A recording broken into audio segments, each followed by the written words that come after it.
Hello everyone. Today we are going to discuss about syphilis. The last video was about SORA.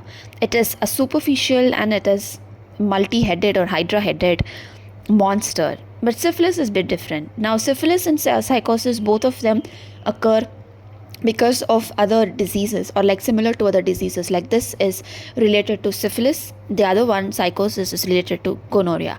There you find the acute stage of gonorrhea, and here you find the characteristics of syphilis, the primary, secondary and tertiary characteristics of syphilis. But one thing you should know, these both are venereal miasms. SORA is non-venereal. And syphilis, again, the mode is impure coition. Important thing to note is the progression of the primary manifestation, that is chancre, painless ulcers. It starts as little pustules, and then it forms an impure ulcer with raised borders, and then it will lead to stinging sensation and pains. So that is very important. And as long as this manifestation similar to SORA, unless you suppress it, it won't go to secondary manifestation. The psychosis and syphilis also, unless you suppress it by other means, like too many means, cauterizing, corroding, desiccation, then it unless you do them, it will stay in the same chancre stage, and it's pretty much curable in chancre stage as well. And the bubo is when it is a state where secondary is complicated, but still it can be cured, but it's very painful. And if syphilis is complicated with SORA as third stage, it's called spurious syphilis. It's clearly given in Chronic Diseases by Hahnemann about spurious syphilis in the last pages.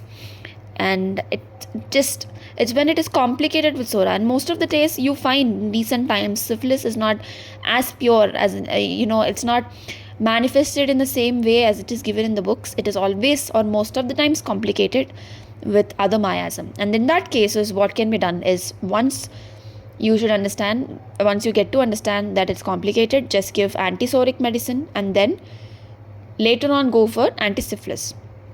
That is a protocol for treatment. And again, there are some complicated cases where it is again complicated with other miasms. Then you should make sure the patient is having good diet and not exerting too much, and also antisoric first and then antisyphilic. And antisyphilic against venereal for certain weeks is mentioned, but it can be based on the other individualistic things. And the indications, like in the last video too, for SORA we've given indications, and for psychosis and syphilis also will be given indications. Now these indications are like must to know, shouldn't forget them, like destruction, degeneration, dullness, heaviness, stupid, intellectually blunt.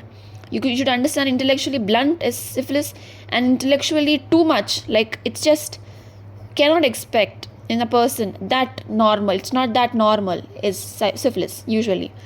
So it's intellectually blunt or intellectually very keen, like robot level keen. That keen is syphilis again.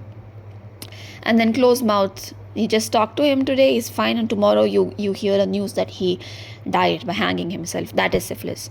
It just progresses that way. And affections are like the inner organs, the most important vital organs are affected, and more history of ulcers. There's a history of sterility, abortions, insanity, many things. And the desires is cold food.